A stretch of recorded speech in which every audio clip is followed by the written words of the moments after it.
Boardroom, where two reasonably spoken men, that's myself, Alex, and Jim, try to solve modern British problem, or solve modern Britain without a committee, a consultant, or probably not even a clue. So one of us lives in the world of tech, startups and strategy, that's kind of me, and the other is parish clerk and shopkeeper. I haven't been parish clerk for very long. But you are a parish clerk. I'm two parish clerks. Okay. And two shopkeepers. Excellent. And you also, well, this is already fallen off the rails. You don't set pub quizzes as it is written here. You've set one pub quiz. No, well, I think it's fair to say that currently I am a pub quiz setter. Right. Semi-professional. Amateur. They were paying me in beer, although not much beer. It's paid, so it's professional. It was a pint, I think. Right. Okay. So professional pub quiz setter. We'll settle with that. Yeah. Paid in the coin of the realm. Maybe the longer I'll do it, the more I'll get paid. Okay. Yeah. Sounds good. Good luck with that. So somewhere between the pub and the boardroom, the truth probably lives. We just argue about where. So segment one, we're going to call the spark conversation, spark question, just to warm ourselves up. I'm gonna throw a curveball at, have you shaved your legs yet?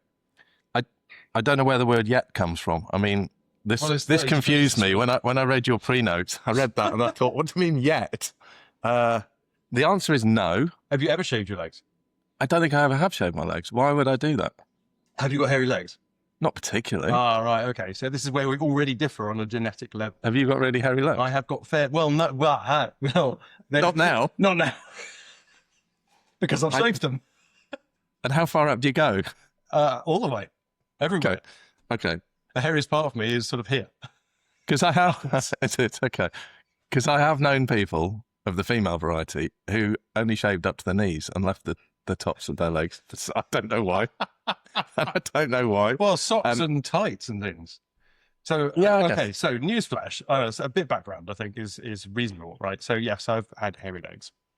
When I was at college, there was a drag night, and everybody who performed got free beer. So going back to the being paid. You were Frankenfurter, were you? Something along those lines, yes. Right. Not dissimilar in terms of looks. Okay. I'm 6'5".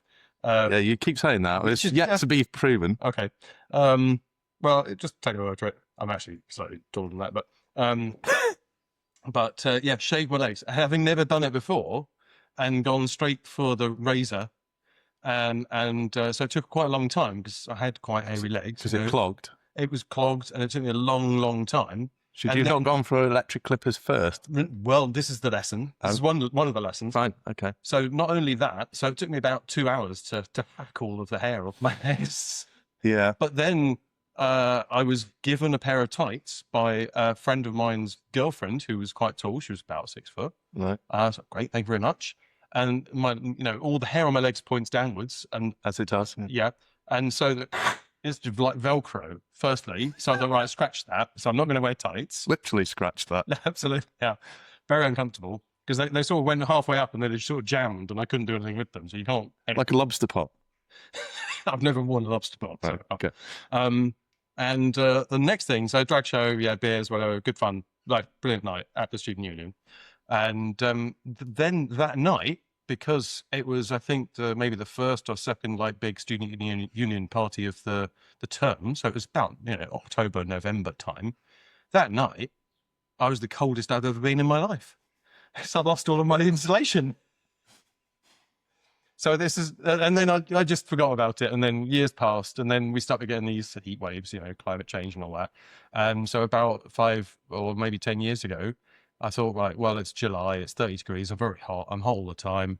Going one step beyond being, completely au naturel in bed, I need to take off another layer. So I thought, I'll remember that. Is it like a layer then? Yeah, pretty much like Robin Williams was. Oh, gosh. Gorilla, sort of.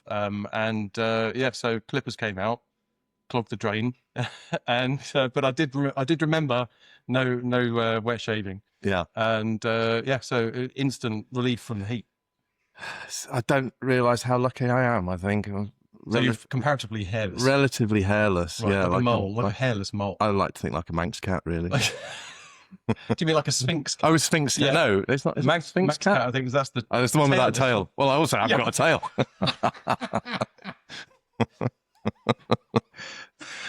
yeah, no, I'm quite fortunate in that respect. I mean, I have got hair on my legs, obviously, Yeah. Is it like but down? not. What's the next question? Would a duckling be happy on it? Not like down. I'm not a prepubescent child, but it's also not. It's not a problem for me.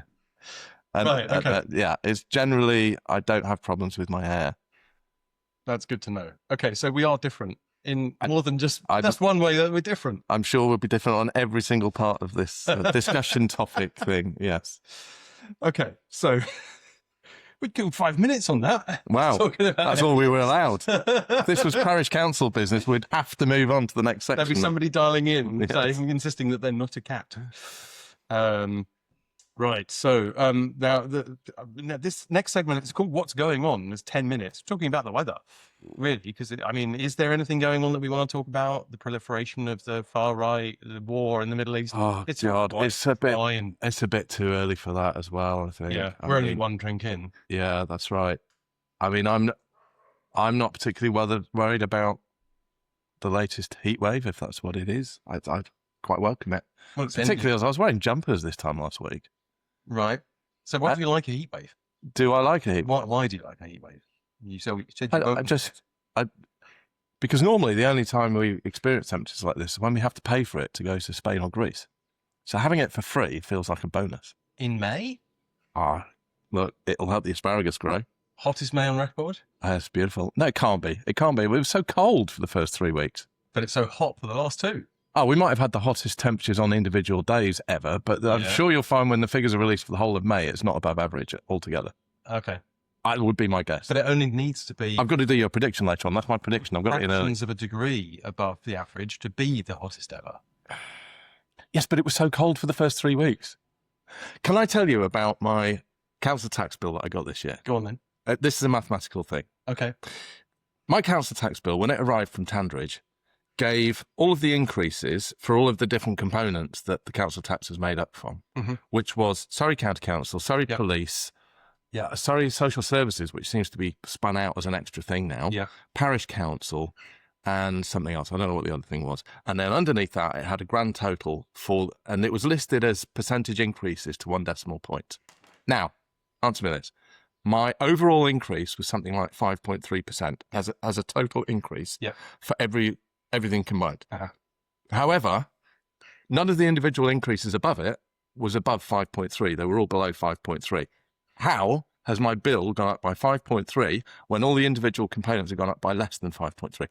And let me tell you, before you answer this, let me tell you, I photographed this and I sent it out to several people I respect as being intelligent people, and all of them either said they didn't know or said, yes, it was possible to get a higher increase in your overall percentage than the components that made up that.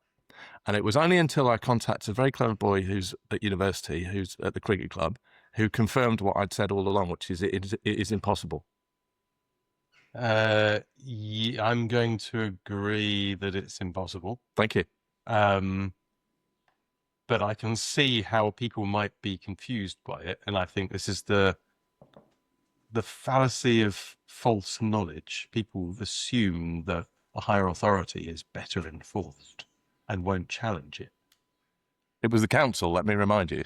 Yeah, exactly. A higher authority who people believe should know what they're doing, but they're just ordinary people like you and me who make mistakes. Well, and you say that, have but they broken spreadsheets just like we do. It must be a broken spreadsheet or a formula that's wrong. A formula that's wrong. Yes, absolutely. Because above 4.99% council tax increase, you require, I believe, a referendum or an approval from the Home Secretary or some sort of. No, it has to go to a referendum of the people, of the taxpayers, but that's only the county council part of it. So the other components, such as the police and social care, and definitely the parish council, can increase as much as they like, which will increase your overall council tax. No. This has turned very boring suddenly. Yes, I agree. But it's important that people look at their bills and check that they're actually correct and real and do make sense, because you're allowed to challenge your bills. And if you do, you can get them corrected. I challenged my council tax bill because I live in a 1-bedroom flat. Right. And I thought, well, hang on, why are we this band when other properties are a lower band, which are actually larger in this area. And so eventually, so you write to the Land Valuation Office Yeah, the BOA. agency. Yeah. And because it's them that sets the rates for properties based on the book price in, I think, 1990. Yeah. And after I had to chase them for a year, they eventually wrote back with all the details. Despite all the evidence I gave them, they said, we're not going to change your council tax property rate. No, don't tell me. But we're going to increase your neighbour's council tax, which is fine because we fell out as soon as we moved in. And I didn't like them. So their council tax is going up. But mine is staying where it is. Oh, so, my God. I mean, it's kind of one of the reasons why I included their flat as part of the evidence. I was just feeling vindictive, but it didn't actually change my council tax at all. But it made you feel better because your neighbours, slightly better. Your neighbours that you didn't like, and they've just been given notice, so they've got to go anyway. Oh my God! So not only am I quite self-centered and detail-orientated, but I'm also an awful human being. Well, we could probably close this down now. We've learned that. How did we get onto that? What were we talking? I don't know. We were talking about weather, politics, and we were talking about mathematics arising from mean temperatures. Yes, Anyway. that's true. I don't think we needed to track back where it came from. No. Right. Okay. So, pub versus boardroom. Now, so I was thinking about whether or not this was even an appropriate podcast title, because you're a businessman. You own shops. Yeah. I don't own shops. I run businesses. Right. I founded businesses. But I've then sold them. They've been sort of startup-y and techy, and I'm just in the process of leaving a tech business now. Okay. So, I would argue that actually, and my experience certainly is that irrespective of the size of the business, the admin needed is kind of quite similar. I think so. There's quite a high bureaucratic overhead and process overhead running a business, irrespective of how big it is. Yeah. And almost irrespective of what sort of business it is. Particularly in the early days, I think. Once you've done it for a while, you can streamline it and chuck out all the stuff you don't need to do. And a lot of it you do it once and then you don't need to do it again. But the title did interest me because I've spent my whole life running away from boardrooms where I can avoid it. I've never wanted to be involved in anything particularly corporate. Where I have worked for other people, I've tended to try and work for smaller companies because I've never relished. And I've also set myself a goal never to live within the M25, which didn't work out because I did spend some time living within the M25.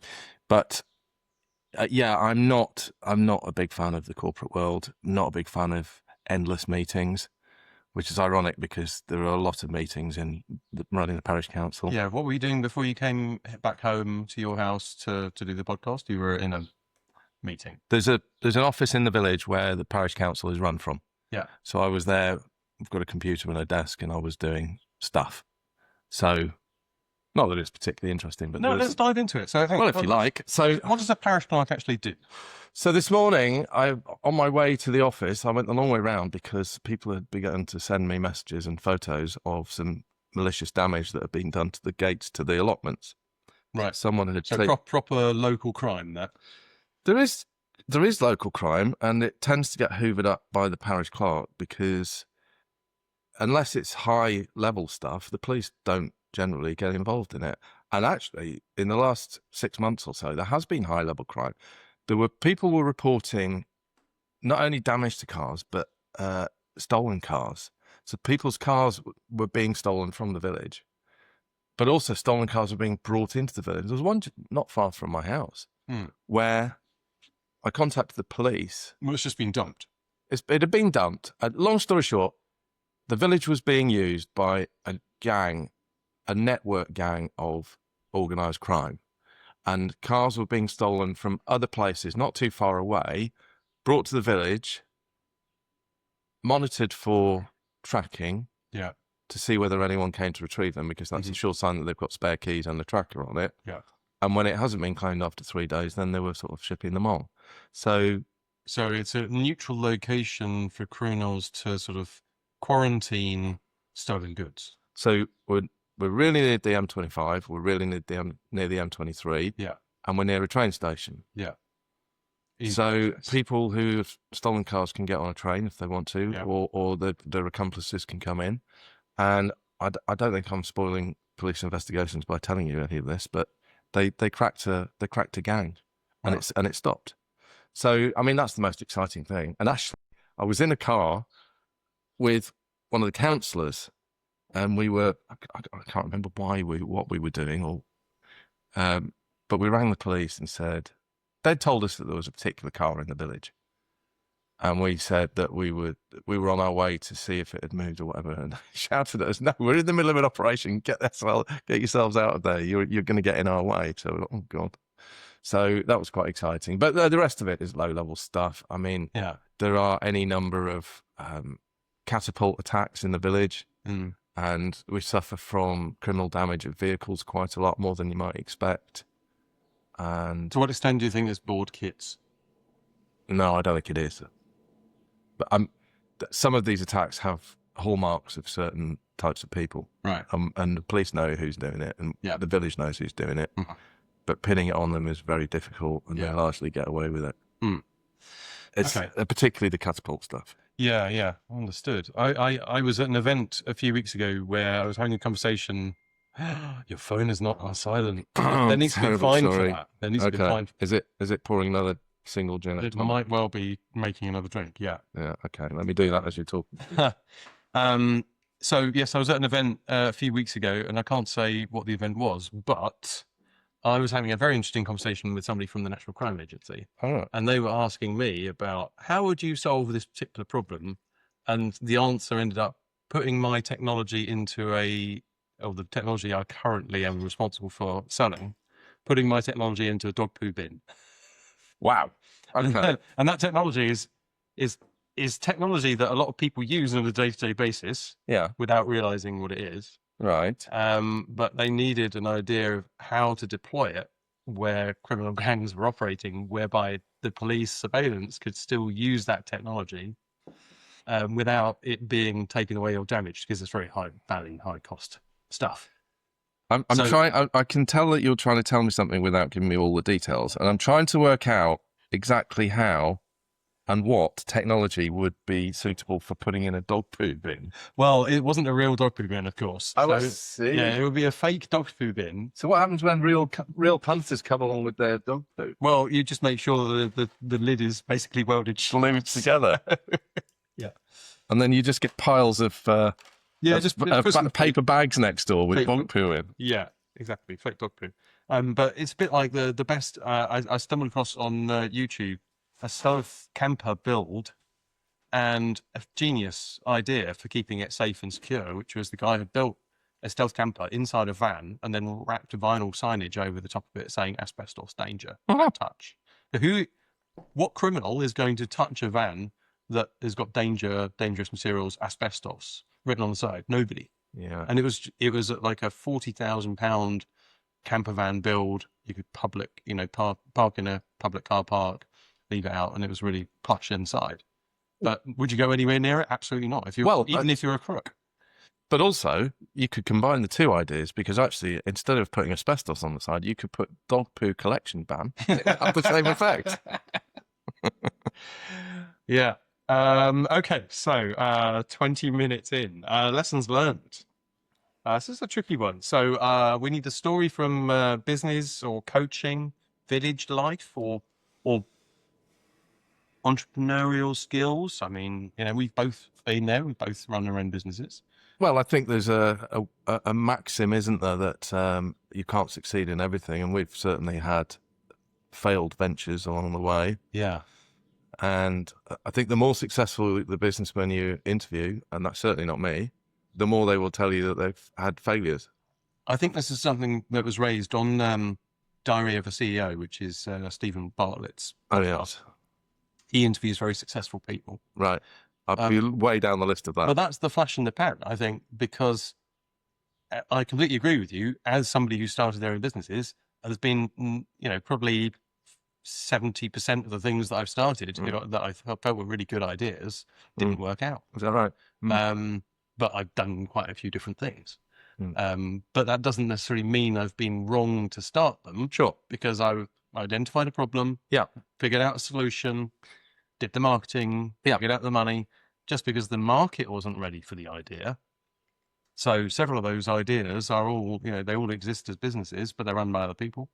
And then I had pivoted away to do other things, because that's what you're supposed to do, just to survive, to generate some revenue.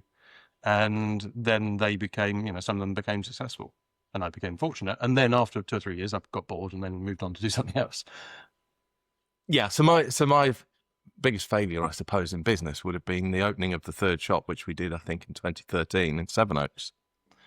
And I think the reason for the failure was, first of all, we agreed to take on too big a shop, Right. at too high a rent level. Okay. And then because we weren't entirely committed to it, we didn't fit it out. We didn't spend enough money fitting it out. We left what was there. It had been a Clinton Cards unit. Yeah, they're quite big shops. It was a big shop. When they were there, so Clinton's went out of business. They went out. I think they went out of business twice in the end. But they're I don't even know if they're still going in a changed form. But they shed a load of shops in around 2013. So we had this unit, and it had that bristly sort of brown carpet, which took forever. We had to get that up, and we were getting it up manually with spades. I still remember the blisters on my hands. But that's all we did, really. And we put slack wall around the outside. But what we didn't do is we didn't change any of the lighting. And that was the big mistake, because our shops that we've got now are lit in a traditional sort of domestic way, almost, with downlighters. Mm-hmm. In the shop unit that we had in Sevenoaks, we left the existing strip lights. Yeah, there were those sort of square ones with the short strip lights in with four sort of type. Quite harsh. Very harsh lighting, and it just didn't suit the things that we were selling in the shop. Which are very warm and comforting, and yes, exactly that, and homely and soft things and art. And so we did a year, and it wasn't a great year the first year, but we thought, well, people are just getting used to us. The second year will be better. Yeah. And then, of course, we had year-on-year comparisons, and every month in the second year was showing a decrease on the sales that we'd had in the first. Right. So we realised, luckily, we'd signed up to a 5-year lease with a 2-year break, so we were entitled to leave after 2 years, and we did, but it nearly broke us, and we lost a lot of money on it, really. And because it's such a big shop, we had more staff in it than we had in the other shops. So just all ways round, it was... But what the lesson is from that, I don't know what lesson I'd take away from that, really, is probably just... You did learn. Well, no, I think you're the point that you made about having a lease with a break clause in it. I have done the same thing, and luckily one of the investors in that business was wise enough to know that a break clause after 2 years was a sensible option. Yeah, because otherwise you're stuck there for 5. Yeah, or it will drive you out of business because you will start paying a bill that you can't afford. Yeah, so you've either got to troop on knowing that you're losing money, or you've got to withdraw altogether. As it happens, the landlord came to me at the end of the term that we were supposed to be gone and told me that he didn't have anyone else ready to go in. And the lease had started in the September, and of course our busiest quarter is the final quarter of the year, particularly in December. And he asked if we'd stay in, and I thought, well, yeah. And he was charging us very little rent past the point that we had to go. Okay. So I was rubbing my hands together thinking, well, we could have a good Christmas here after all, recover some money. Anyway, Sweaty Betty then arrived and decided that they wanted to come in. I never got my December. I think we only stayed on for an extra month. Just to be specific, Sweaty Betty is a competing... No, hang on, they're a gin brand. They're a gin brand, yeah. Right, okay. Not an actual person called Sweaty Betty. So maybe. There was a song listeners might like to look up by the Mac Lads, which is very, very un-PC, called Sweaty Betty. Right, okay. It is not one for the faint-hearted. It's probably also a novelty stage act in... What, the Mac Lads? No, Sweaty Betty. Oh. I can imagine, I think there's an equivalent stage act in, some... Ping pong balls, that sort of thing. That sort of thing. Yeah. Don't Google it. Don't Google don't Sweaty Google Betty based table tennis balls. You're aware of the Mac Lads, though? I'm not. Despite my background in media, music, not so good. You're going to have to look them up. They're called the Mac Lads because they're from Macclesfield, which is not far from where I grew up. Right. And you might call them a novelty act. It was certainly good fun being a teenager listening to the Mac Lads. Parental advisory is probably on every single one of their CDs, if you can still buy their CDs. Fair enough. Shout out to the Mac Lads. I guarantee they'll be listening. maybe. If they're still alive. Misspent youth. Okay. I think, yeah, that's a really good point. You don't know how good you got it until it goes wrong. Oh, that's true in every fact of life, isn't it? Break clause in rents and leases. Get your break clauses in. Because they don't cost a landlord anything. And actually, it's a good thing for a landlord to have, as well as the business who's taking the lease. If it's, without getting too technical, sometimes landlords don't have that facility because you can take out a lease which is inside the 1954 Landlord and Tenant Act, in which case the tenant has then got occupation in perpetuity and they can't be taken out by the landlord. So anyway, that's rather boring. The other option is, of course, to go for a license of occupation rather than a lease, which is dramatically more flexible and not governed by the same laws. Yes, but I think that puts the onus back on that. That just allows a sitting tenant to assign their license to someone else. But I think, I may be wrong. Well, that would the original be tenant in the lease. Yeah. But then the original tenant's still on the hook for the rent. Bizarrely. True. So yeah, I mean, get yourself a good surveyor. Surveyor. Yes. You have to have a surveyor. Get a good surveyor who knows this stuff and do some research and don't get caught on the hook. Definitely. You can't escape.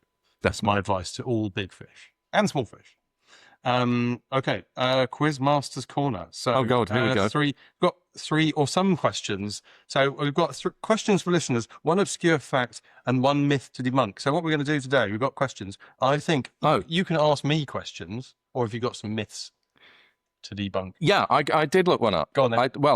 Do you want to chuck out some questions at me first, or fine? See what I can. The randomizer is going to choose you one. Well, hang on. What you say randomizer? We've got a deck of cards there. Yeah, it's a deck of, they're all history cards. They're all history. Go on then. So, name Queen Elizabeth I's mother. Queen. Oh, hang on, Queen Elizabeth I. Yes. Oh, crumbs. So that's one of Henry's wives. I think so. So, although of course you got one. You got six wife to choose from. Was it Anne? Which one? Oh, not of Cleves. Boleyn. No, not Boleyn, because she had Anne of Cleves. It must have been Anne of Cleves. You just said not Anne of Cleves. No, so Anne of Cleves, not Anne Boleyn. Good luck, because you've already pointed out there were no answers. So we'll agree. We'll agree. Whose house is in Lewes in East Sussex. Anne Boleyn, of course, was the cause of the split between the creation of the Church of England. Well, yes, from the Catholic Church. Indirectly, I suppose. Yes. Yes, because Henry believed that he was God, and no power should be greater than him. Is that true? But I think, yeah. I mean, he was pretty badly ill with various different ailments, including gout and syphilis, which is the thing that killed him in the end, along with an old jousting injury. So he fell off his horse. He was a big guy, fat. That's a code for fat. And he was jousting age, I think he was 23. Yeah. Had a really bad jousting injury. I don't think he was that fat at that age, by the way. Oh no, not that age. No, he was internationally renowned, because I think at that time he was still the Prince of Wales. I don't think he was king. Yeah, okay. I think he was king like 26, 27, something like that. And he was internationally renowned in tournaments. And he fell off his horse, age 23, badly injured I think it was his left knee, and then later got very ill with syphilis. And it had specifically attacked his left knee, and ultimately that's what killed him. So how many wives do you think he would have had if he hadn't died at that age? Was he in his 50s when he died? I think he was a little bit younger. I think it was late 40s. Was it? So, yeah. So is it possible that his BMI was higher than his age? It's very likely, yeah. I mean, he was a really large chap. I've got some way to go yet. Yeah, he was tall as well for the era. I believe he was 5'10", 5'11". Yeah. Big. But he was very fat, yeah. But lots of gout, lots of alcohol. And are you suggesting then that this affected his brain and made him think he was God, and hence he started his own church? I think so, yeah. I mean, the other problem with the difference between the Catholic Church and the Church of England and the Crown was that the Catholic Church took, talking about 500 years ago, had all of the money, all of the wealth, all of the gold, all of the silver. And that was partly through tithes. So people were going to the church, well, you're the organisation that looks after this village, so here's some money. You're the organisation that has the biggest, strongest building in the village, so if trouble comes this way, then I'm going to hide in your church.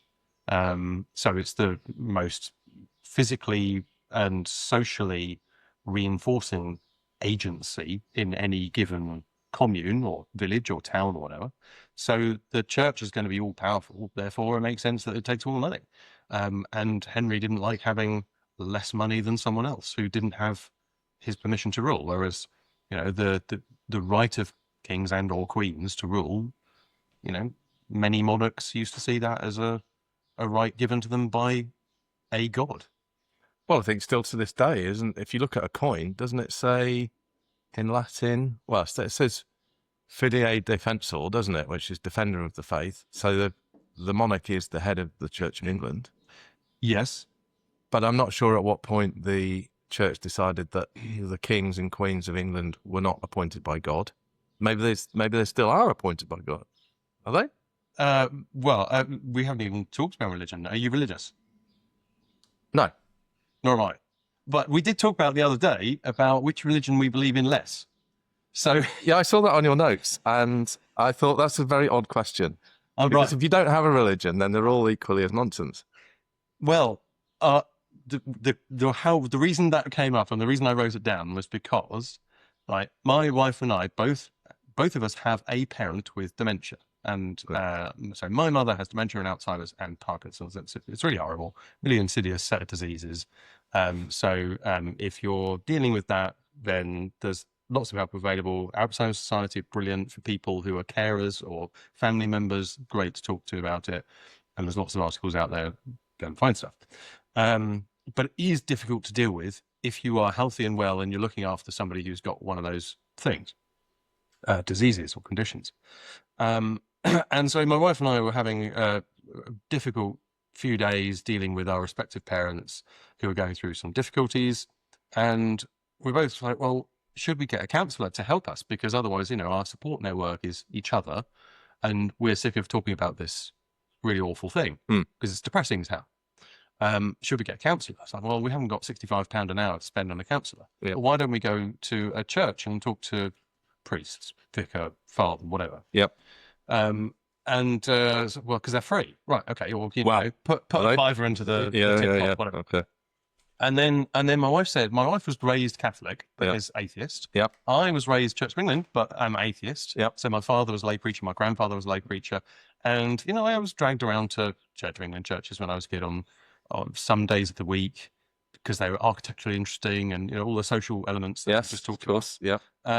So if I'm going to not believe in any religion, but be comfortable around it, it's Church of England.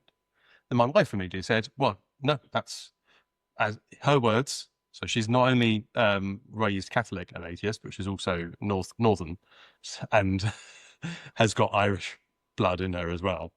And she said, I'm not going into a proddy church. That's proddy. Wow. Exactly. So wow. And I said, well, I don't think I'd be comfortable going into a Catholic church because, if I'm going to not believe in a religion, I'm going to not believe in my own religion. Thank you very much.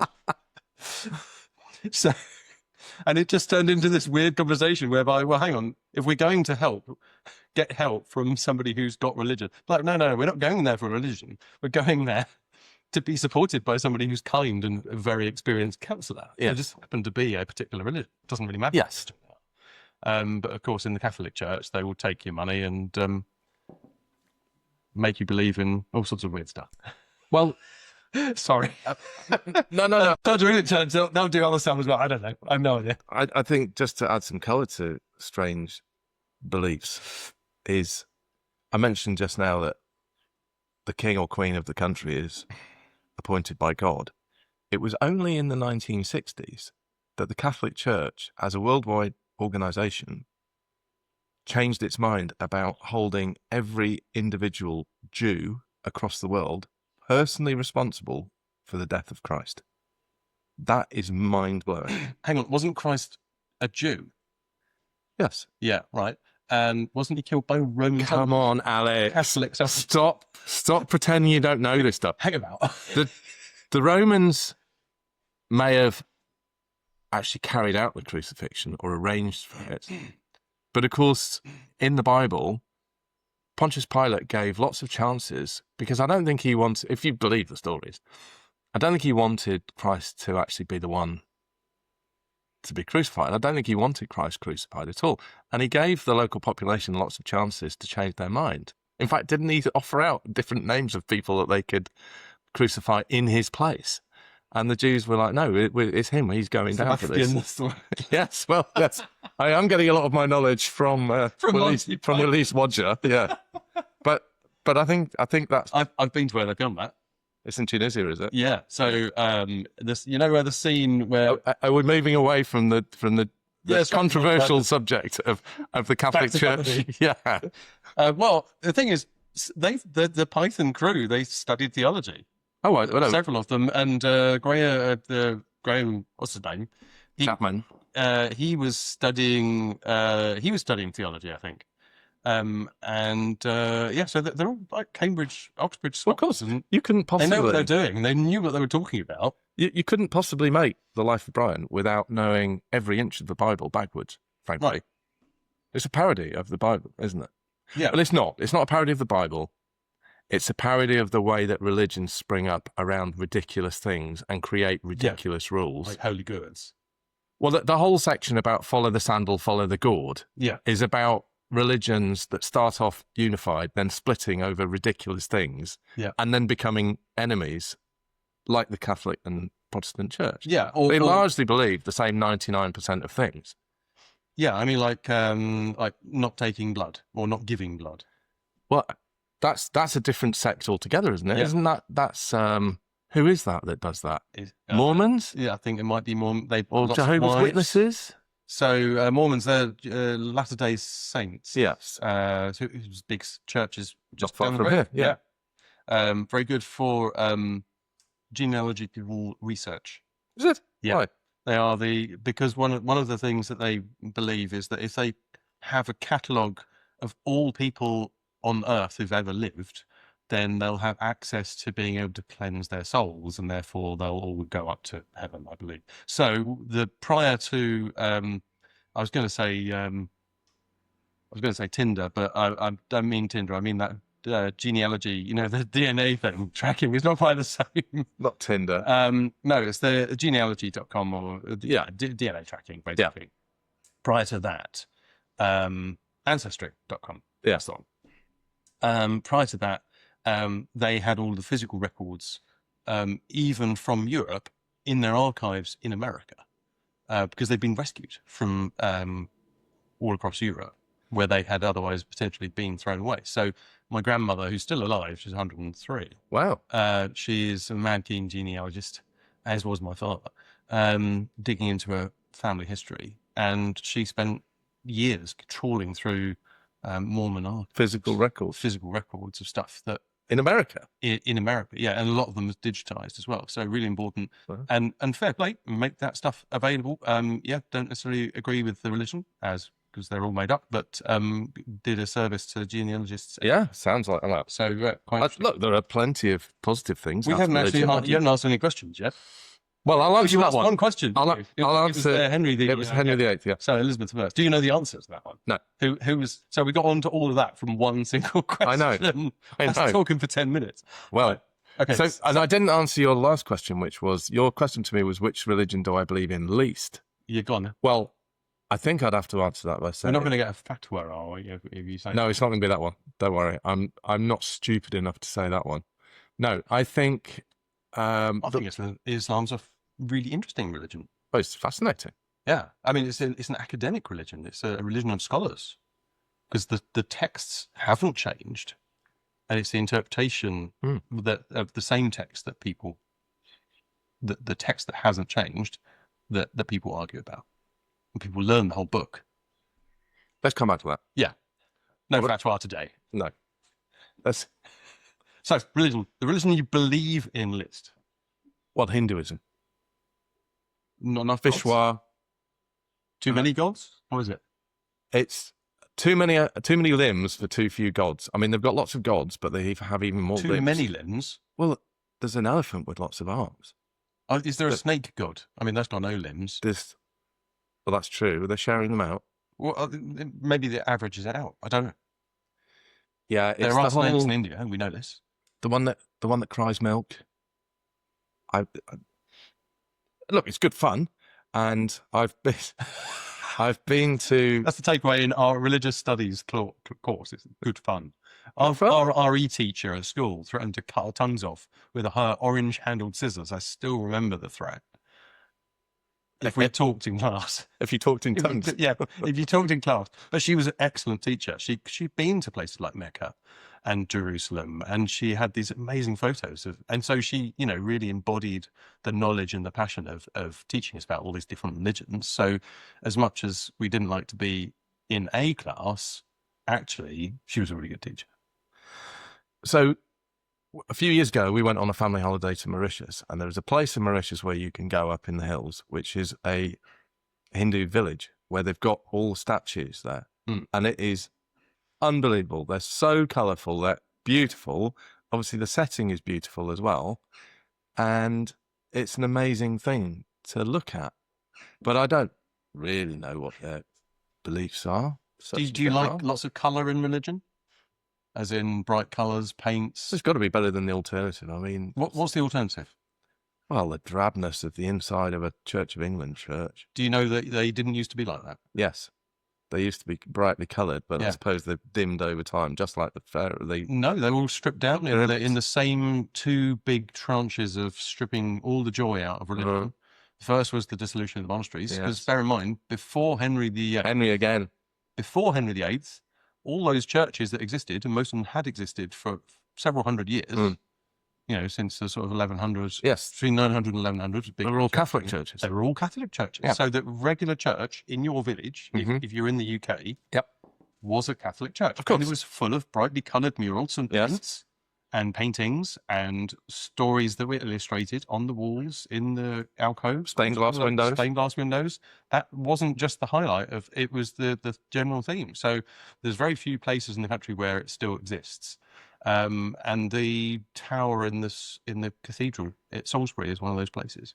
Right. So you can go up into the tower where Henry VIII's goons did not go, and you'll find brightly coloured Catholic stuff inside a 1,000-year-old building. Well, worth a visit, actually. If I'm down that way, I should... Cathedral Tower tour, definitely worth a visit. Well, of course, the 2 Russian agents were there for that purpose. Yeah. The ones that didn't poison anyone. Yes, they were there to drink tea and... Yeah. Are we going to have other people after us? Does this podcast extend to Moscow? Well, it'll be available everywhere. In all good bookshops. In all good bookshops and free democracies. Oh, we might be all right now. Maybe not Russia, though. No, it probably is a democracy, but if there's only one person on the ballot paper. Well, it's not the lack of colour that's keeping me away from churches. Basically, I come out in boils whenever I go in a church. That sounds very biblical. Exactly. What have you done wrong? It's making me believe. No, I'm from a mixed background in terms of religion, but I think we share a similar background in this respect, that my mother was just straight down the line, Church of England, pretty boring. Father had an Irish Catholic mother and a Methodist Welsh father. And so he was brought up a Catholic, but as far as I remember, he was never particularly interested in it, a bit sniffy about it. I think he'd worked out for himself that he didn't want to really believe in any of... I mean, there's some of the stories. Let's not go down that road just yet. And so but out of respect to his mother, who was a believer, wanted to marry in the local Catholic church. And they were all set to do that. The Catholic Church, when you do get mixed marriages like that, the Catholic Church seems to be the one that wins out very often. And so they were prepared, my mother and my father. Yeah, because otherwise they throw everybody out. If you don't use the Catholic Church, then they'll forgive anybody. Yes, but you get excommunicated as well, don't you? Yeah. So they went to the local priest, Catholic, and said that they'd like to get married. And I think at that stage they were sort of all on for it. But then the priest made the mistake of telling my father that any children that they had from the marriage would, because the priest was reluctant to marry them. Yeah. Being a mixed marriage. Your children were spawn of the devil. The children were to be brought up Catholics. And at that point, my dad decided that a line had been crossed and he wasn't going to be told how to live his life by the local priest, who he probably didn't have an awful lot of time for, and told the priest that actually he had changed his mind and So they married in the Protestant church. We were subsequently christened, baptized, whatever you do in the Protestant church, and brought up as Protestants. But I could, When you say Protestant, you mean Church of England? yes. So I could well be sat here as an atheist Catholic instead of an atheist Protestant. So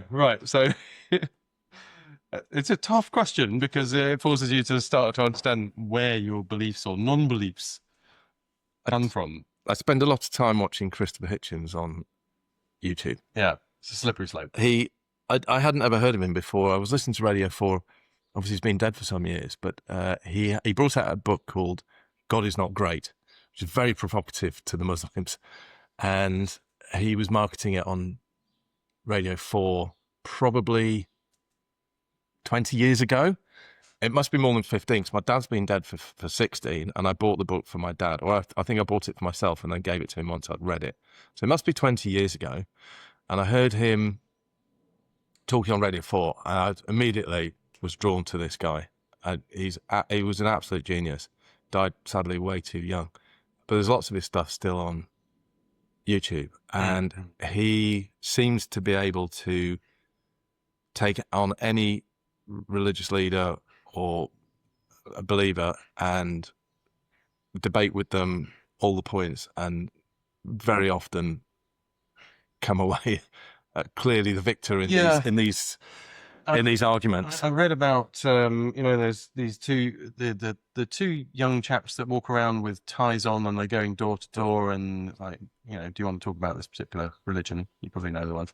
And the whole point of that religion is not to convert, or that process is not to convert other people, but to reassert their churches or their belief in their own church, because they need to be shown that other people are other from their own church. So it's not about converting other people.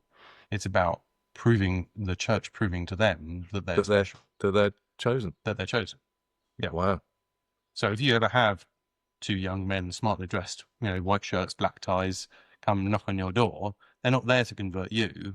They're there because they're reinforcing themselves. Well, they're always the same, similar sort of profile. You think about it from that perspective, you think, oh, okay. And then it becomes almost a moment of compassion. So that crumbs more beer. Well, I've got to take them out of the freezer because they will break. We don't have to have them, but I put them in before you came around. The last time I actually was accosted in my own home by a Jehovah's Witness was when I was still a student, and my future brother-in-law was visiting at the time. He invited them in. He went down. We were living in a flat. My girlfriend and I were living in a top-floor flat in Moseley, and there was a ring on the doorbell. So her brother must have been staying for the weekend or something, and he went down to see who it was, and he came back up with these two chaps and invited them in to sit down. Really clever guy, and knew his stuff, and didn't really engage with religion at all, let's say. But he engaged with them, and they asked to leave after about half an hour because he had pretty much destroyed their faith.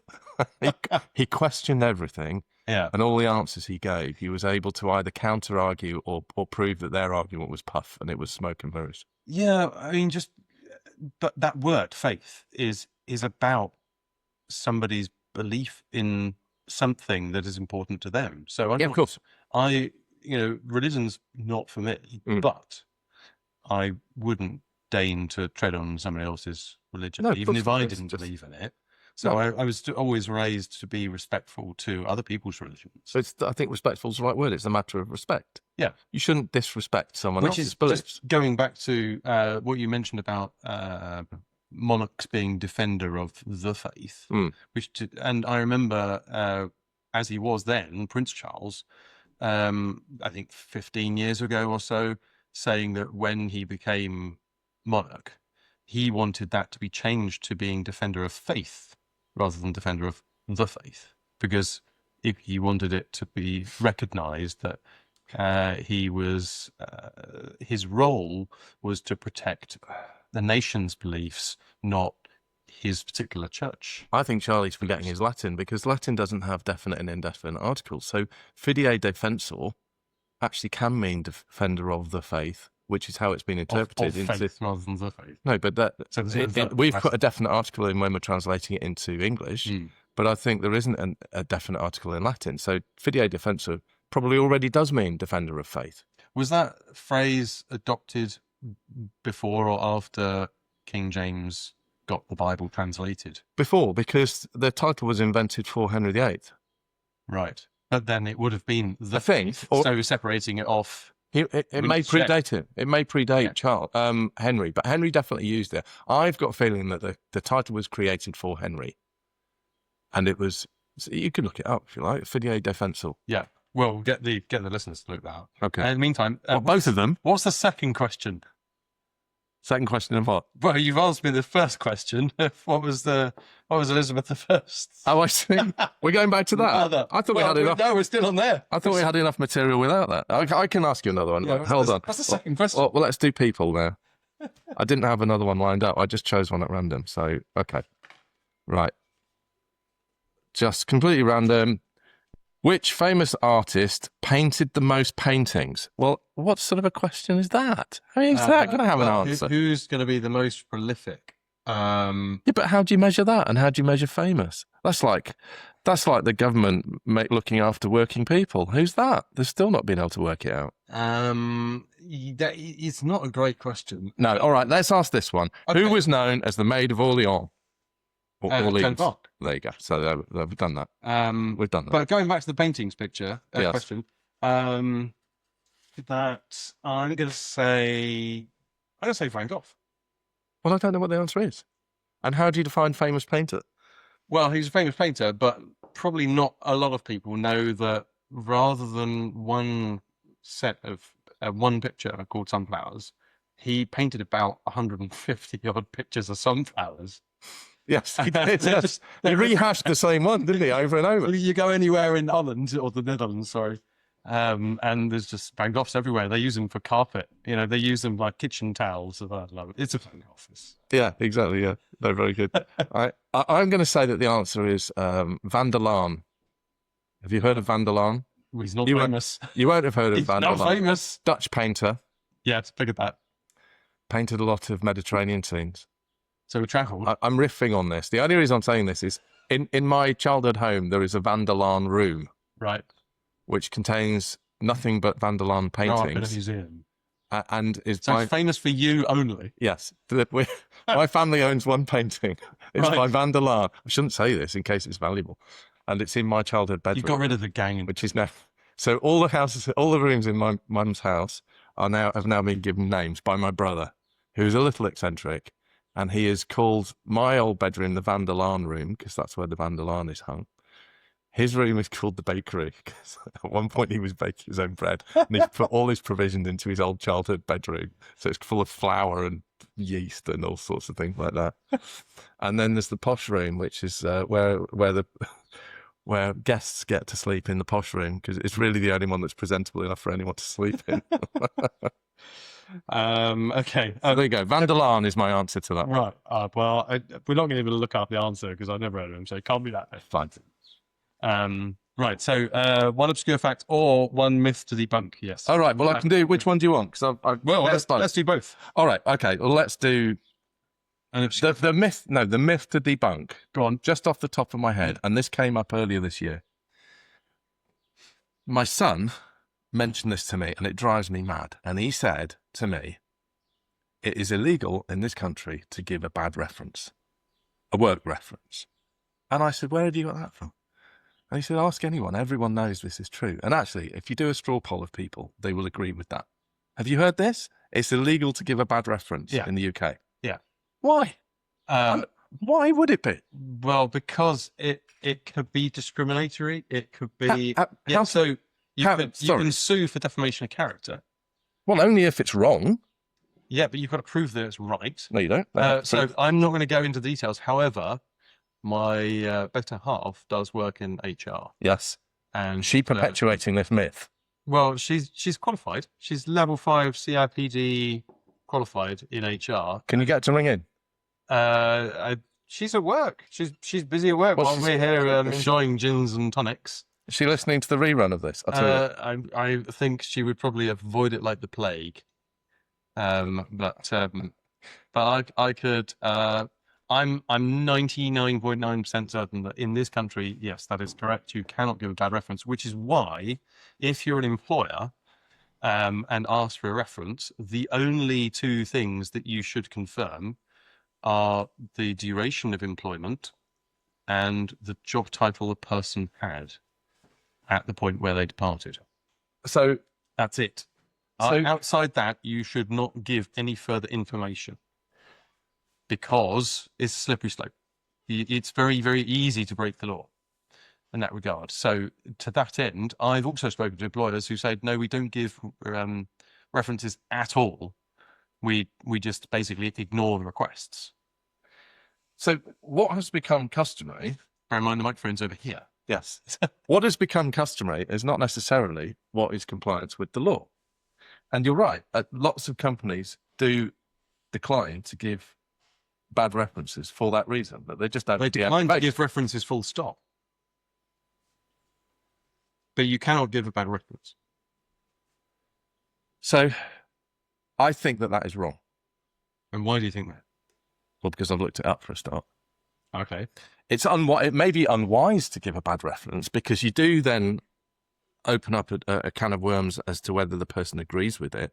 And you may find yourself at the receiving end of some sharp lawyers' letters saying, did you really mean to say this about my client? I think that's very unlikely, certainly in my part of the economy, that's very unlikely. Well, the other challenge with that is that if you give somebody, so let's say, for example, let's say I had a colleague who was going through a personal matter when they were working with me or for me, and their performance suffered, and as a result, they left the job. And as their employer or their colleague, I wasn't satisfied that they left the job and left me in a mess. What may I say about that? There's no way I can give information about why they left because that's breaking a confidence. There's no reason I can give information. And it's also wildly prejudicial to say about an employee, oh, they left because X, Y, and Z, or their performance suffered because X, Y, and Z. And so we decided to part company. And if there was an incident of gross misconduct, probably private anyway, you can't give information about why the person was removed from their role, with the exception of when the law has been broken and in certain protected employments, such as army, police, and, for example, where you've got safeguarding, like teaching, for example. Why cannot I, as a person running a business, write to someone who's applied for a reference for an ex-employee of mine? Why cannot I write back to them and say, this person was a nightmare, they were very unreliable, when they did turn up to work they were late, I wouldn't touch this person again with a barge pole? How would you feel about that? What I would say to any business, we've strayed back into the advice and business stuff and lessons learned. What I would say to any employer is get a professional HR advisor who is qualified at least level 5 or above HR, CIPD, to help you, because you could be breaking the law. You still haven't explained to me what the law is that I've broken there. That's because I'm not CIPD qualified. You need to have somebody on your side who is CIPD qualified. Fine. Because recruitment and employment law is, every time there's a Labour government, recruitment law tightens. Mm-hmm. That is the norm. Every time there's a Conservative government, it loosens slightly. What drives me mad as someone who is recruiting people and giving references and receiving references is that this myth has grown up, and I will call it a myth, that people are unable to give bad references. What that means is it damages the economy because employers are not able to make informed decisions about the quality of the people that they are interviewing. And if people were more able to be honest about rogue employees, then businesses taking them on would have an opportunity to not take them on in the first place. Yes, I don't disagree, but as an employer, you should or could be able to identify the majority of those potential issues on someone's CV anyway. Yes. Have they changed jobs a lot? Yes. Have they, if you're looking for successful employee potential, have they been promoted in their role? Have they been there 3 years and been promoted every 18 months? It's not the only tool in the box, Alex. There are Yeah. there's plenty of scope for making better decisions. But what I'm saying is, by making it illegal to make a bad reference, and I still maintain that that is not the case, but if it was, and it seems to be accepted that it's the practice, if not the law, then what is the point of references in the first place? Yes. Yeah. So anyway, I still maintain, and listeners, if we have any, Listener, the listener can do their own research and Google, is it illegal to give a bad reference? And I challenge anybody to come up with either a statute or an approved code of practice. We'll have it next time. Fine. I shall Google by asking my wife. She'll be really happy for me to ask her an HR question after her 45-hour week doing HR stuff. It's a simple question, and if she's that good at HR, she should know off the top of her head. She absolutely will. Right. Okay. So we're running out of time already, which is startling. It means we've probably got scope to do this again. Yeah, absolutely. So the last word, or are we going one word story prompt? I think we're going to go. No, I'm going to struggle with that. I'm going to struggle to give you a story or to even give you a prompt to do a story. Okay, the last word then. One prediction. You were talking about the weather earlier. Yeah. We are, there's the 29th of May, just to date this podcast and make it age terribly. What's your prediction? You said something about average temperatures. It's going to lead on to a whole discussion about climate change, because I suspect we have different views on climate change. Can I give you instead one recommendation? Go on now. At my advanced stage in life, I have found the simplest thing. Alcohol. I discovered that some time ago. The simplest thing to improve your life, and it's not that expensive. It's caring less. It's having a fortnightly delivery of flowers to your wife. Okay. I set this up. So my wife turned 50 in December, and as part of her Christmas present, I booked us a holiday at the end of April. And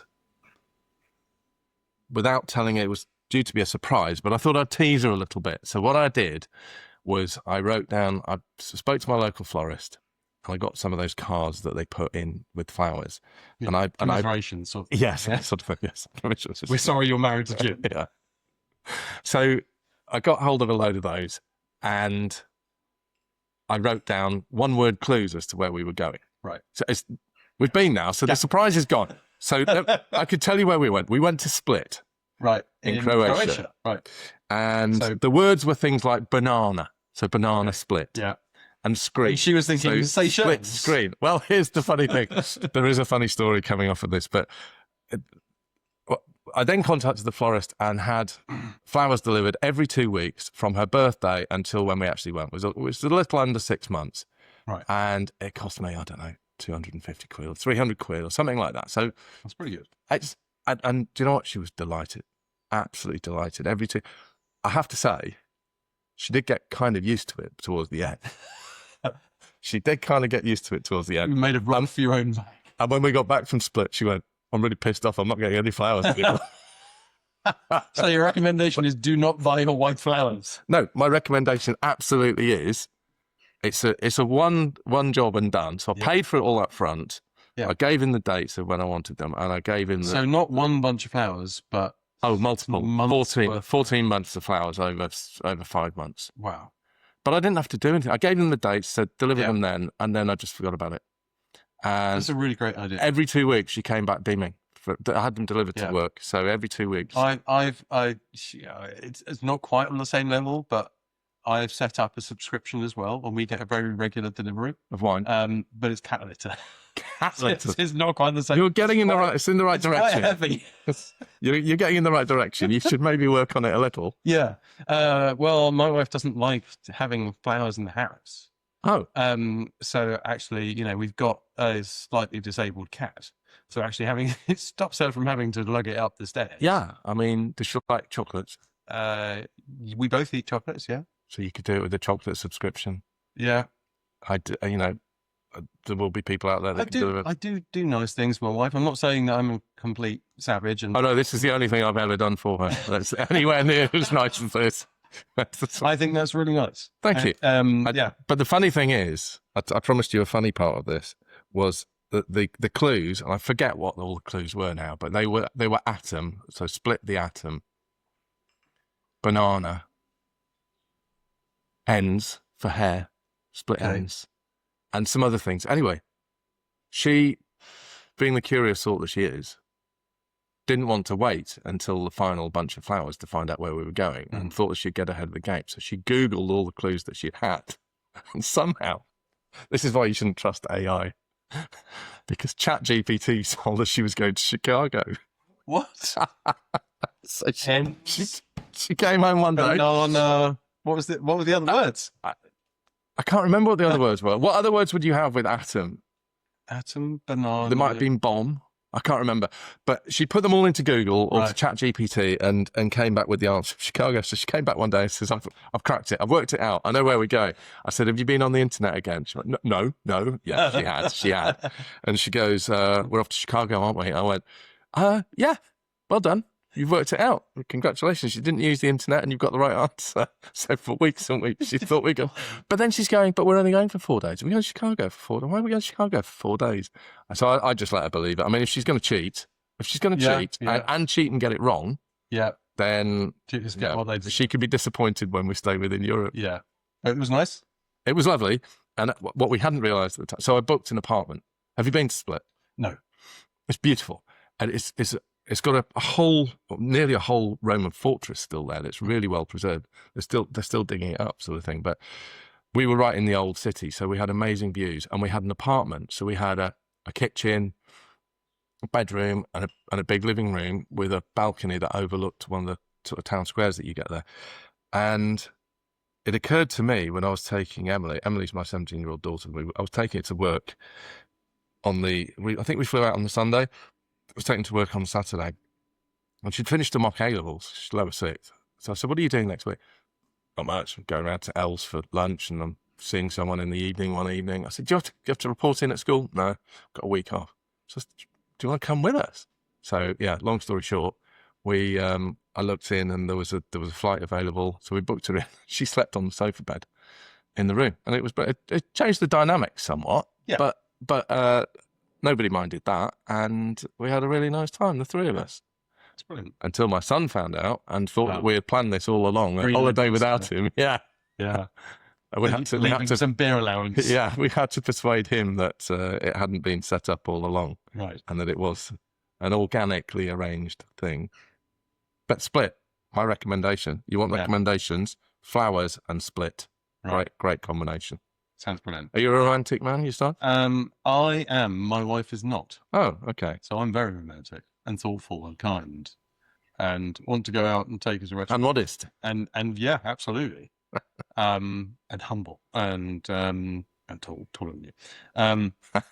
But no, my wife is hasn't got a romantic bone in her body, and she's not really interested in romantic gestures. Oh, really? Which is very frustrating because I'm all for it. So yeah, you could woo me with that. Oh well, I'll try next time. Okay, I think we're done for time. So talking modesty, shall I leave you with a quote? Well then, I'm not sure who said the quote. I remember the quote, but not who said it, or who it was about. Okay.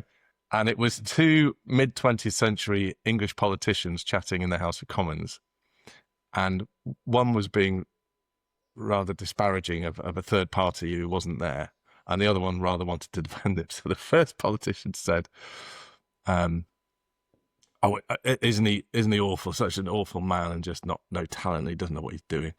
And the other politician said, "Well, yes, but you must admit that he is very modest." To which the reply came, "He's got an awful lot to be modest about." Which I still think, if you can work that into a conversation, even now, I think that is a great quote. My favourite politician's quote is Sir Winston Churchill talking about, I believe it was Lady Astor. And Lady Astor said to him, "If you were my husband, I should poison your tea." And his reply was, if you were my wife, I should drink it. Yes, that is a very, very good one. I do like that.